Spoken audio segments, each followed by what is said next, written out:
Quantos crê que Deus é o meu, é o seu, é o nosso ajudador? E Ele quer colocar ponto final nas suas lutas. Ele quer colocar ponto final nas batalhas que você vem enfrentando no dia a dia. Porque, irmão, quando nós colocamos Ele em primeiro lugar nas nossas vidas, tudo vai dar certo. Não é talvez vai dar certo, ou às vezes vai dar certo, não. Quando nós colocamos Ele em primeiro lugar, tudo vai dar certo. Nós não cantamos o hino que diz: vai dar tudo certo. E no final nós não dizemos: já deu tudo certo. Porque quando nós colocamos a nossa fé no Senhor Jesus, tudo dá certo. E nesta noite nós vimos que o Senhor nosso Deus é o nosso ajudador. Ele está pronto para colocar um final em nossas tribulações. Ele está à nossa disposição para colocar, irmãos, um ponto final nas lutas, nas tribulações, e estabelecer um novo período de vitória nas nossas vidas. Porque quando Ele coloca um ponto final nas nossas lutas, nas nossas tribulações, aí começa a entrar um período novo em nossas vidas. É um período de bênção, é um período de conquista, é um período de um recomeço novo espiritualmente. Você vai ser tomado pelo Espírito Santo de Deus, você vai ser renovado nos dons espirituais. Deus vai te usar para louvar, Deus vai te usar para pregar, porque é um novo círculo começando na sua vida, é um recomeço na sua vida, e nesse recomeço Deus coloca um ponto final nas tribulações, nas adversidades, e começa agora um novo recomeço nas nossas vidas. Você precisa desse recomeço? Eu preciso. Eu necessito todos os dias desse recomeço de Deus na minha vida. E eu creio que Ele pode estar a partir de agora colocando um ponto final nas nossas guerras travadas que nós enfrentamos todos os dias. Porque a palavra de Deus nos dá respaldo para isso. Nós vimos que Ebenezer se tornou uma espécie de divisor de água na história de Israel. Foi um divisor de água ali na história de Israel, de Samuel e de sua liderança espiritual sobre a nação de Israel. Dali para frente os filisteus não mais prevaleceram contra Israel, mas adiante Davi os derrotou e subjugou completamente. Colocou um ponto final naquele dia, quando eles reuniu naquele lugar, e ele toma aquela pedra grande, coloca ali como memorial e escreve Ebenezer, Ebenezer, que significa: até aqui nos ajudou o Senhor. Eu quero profetizar na sua vida que até hoje, nesses 30 anos de vida seu, 40 anos, 50 anos, 60 anos, uns aqui com mais de 70, Deus tem te sustentado, Deus tem te ajudado, Deus está disposto a continuar te ajudando todos os dias da sua vida, porque Ele diz: eis que eu estou convosco todos os dias. Não é só ontem, não é só hoje, não é só amanhã, todos os dias eu estarei convosco até a consumação dos séculos. Deus está com você.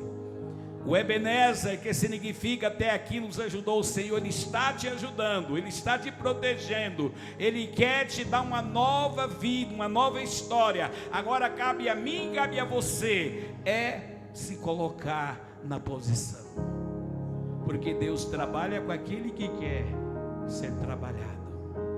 Deus trabalha na vida daquele que pede a Ele: Senhor, muda a minha vida, Senhor, muda o meu conceito de vida espiritualmente. Eu preciso do Senhor, Pai. Me usa, Senhor, poderosamente, como o Senhor tem prometido. Porque o Senhor, irmão, Ele é o mesmo ontem, hoje, Ele será eternamente, Ele não vai mudar. Então nós vimos, irmãos, que Deus é a nossa pedra de ajuda. Foi colocado ali e dizem que aqui Ele nos ajudou. Esta pedra de socorro, aleluia, ela é a pedra de socorro, ou de Judá, chamada Ebenezer, erigida por Samuel em honra a Deus pela vitória considerada a Israel sobre os filisteus. Foi levantada justamente no mesmo lugar onde Israel havia sido derrotado há 20 anos, no mesmo lugar onde eles tinham perdido aquela grande batalha para os filisteus. Ali foi o lugar também da bênção de Deus na vida do povo de Deus, aonde eles tinham sofrido várias e várias derrotas. Deus leva Samuel naquele lugar ali, leva o povo de Israel e manda Samuel profetizar na vida daquele povo. E de lá para cá, irmão, Deus só tem levantado homens e mulheres para profetizar bênção sobre a vida daqueles que creem. E nesta noite aqui, tem muitos que Deus quer te levantar.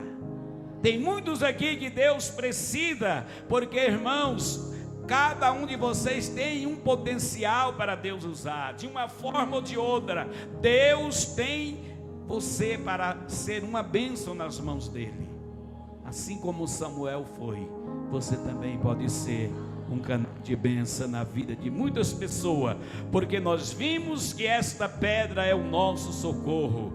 Aleluia! Nesse mesmo lugar o próprio Deus estava colocando um ponto final às sucessivas derrotas de Israel, que vinham sofrendo da parte dos filisteus, e renovando a sua promessa de continuar ajudando o seu povo dali para frente. Aleluia!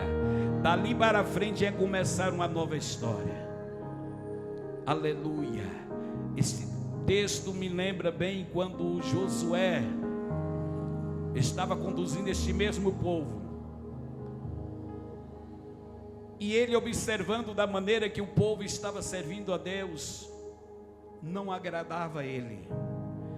Se nós voltar aqui nesse texto aqui, no início desse capítulo 7, você vai ver o porquê Deus levantou Samuel, para levar o povo a tirar do meio deles todos aqueles deuses pagãos que eles adoravam. Nós vimos que ele estava adorando Deus ali que não poderia adorar. Nós vimos que Samuel foi levantado ali justamente para isso, porque nós vimos aqui no versículo 3 do capítulo 7, quando ele disse: então falou a Samuel à casa de Israel, dizendo: se com todo o vosso coração vos converterdes ao Senhor, tirar de dentre vós os deuses estranhos, os estarotes, e preparai o vosso coração ao Senhor, e servir a Ele só, e vos livrará da mão dos filisteus. Se vocês pararem de adorar esses deuses estranhos. Você sabe por que muitas das vezes nós também não estamos recebendo as nossas bênçãos? Porque nós precisamos tirar também das nossas vidas muitos deuses estranhos. Pastor, mas eu não adoro uma imagem, eu não adoro esses deuses feitos. Não, mas às vezes você está adorando um artista aí, colocando ele em primeiro lugar na sua vida, um jogador de futebol, um time de futebol e assim por dentro. Está se tornando um Deus na sua vida, e se você não tirar isso da sua vida, vai se tornar um estorvo sempre na sua vida. Assim como Samuel pediu que eles tinham que tirar tudo do meio deles para que eles fossem abençoados, Deus ainda continua falando conosco, irmãos, que nós precisamos também limpar o altar, precisamos refazer o altar, para que Deus venha falar conosco, para que Deus venha nos abençoar, porque nós vimos que quando agora Josué, voltando lá em Josué prepara aquele povo pela segunda vez, que ele já tinha reunido aquele povo, e eles dizem: eu sei que vocês ainda estão com o coração voltado lá no Egito, eu sei que vocês estão adorando os deuses lá do Egito, vocês não me enganam não, porque o Deus que eu sirvo não deixa eu enganado. Vocês estão voltados para os deuses pagãos no Egito, e muitas das vezes também adorando os deuses pagãos dos vossos pais, mas a partir de hoje vocês vão escolher a quem vocês querem servir. Se é os deuses do Egito, vocês vão servir. Se é os deuses dos vossos pais, vocês podem servir. Mas eu quero dizer para vocês que eu e a minha casa serviremos o Senhor. Eu e minha casa nós vamos prevalecer servindo o Senhor. Vocês podem seguir qual Deus vocês quiserem. Aqui também, irmãos, Samuel estava dizendo da mesma forma para aquele povo, porque o povo era de dura cerviz, o povo era de coração obstinado. Sempre existiu um povo de duro coração para servir a Deus, irmão. Sempre as pessoas deixou de servir o verdadeiro Deus para servir a criatura, deixou de servir o Criador para servir a criatura. Quantos estão deixando de servir o Deus vivo, poderoso hoje, para servir a criatura? Poucos dias, eu transportando uma senhora aí, ali em Trindade, e ela me contando a história desse padre que caiu em poucos dias. Ela falou: eu sabia que ele ia cair, porque ninguém ia ali mais adorar Pai Eterno, só ia adorar Ele. Joelhava nas batas dele lá e beijava as batas dele, e eu sei que Deus não adora isso, não gosta disso. E não deu outra, né? Nós vimos o tamanho da queda dele aí.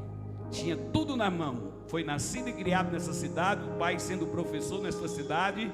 O pai de tanta vergonha morreu, não suportou de tanta vergonha, morreu de ver o filho fazer o que fez, e o nome dele apagou no estado de Goiás. E se ele não arrepender, irmão, coitado da vida daquele homem, porque ele fez barbaridade ali que só Deus sabe o tanto, né? O tanto que ele defraudou ali aquele povo, até aqueles velhinhos ali na Vila São Cotolengo, aquelas crianças que necessitavam, tudo que vinha para ali, ele distorcia. Ela me contou, não tinha mais nada ali, porque tudo que entrava ele pegava. Eu falei para ela: mas Deus é tão misericordioso, minha senhora, que se ele arrepender de coração, Deus ainda perdoa ele.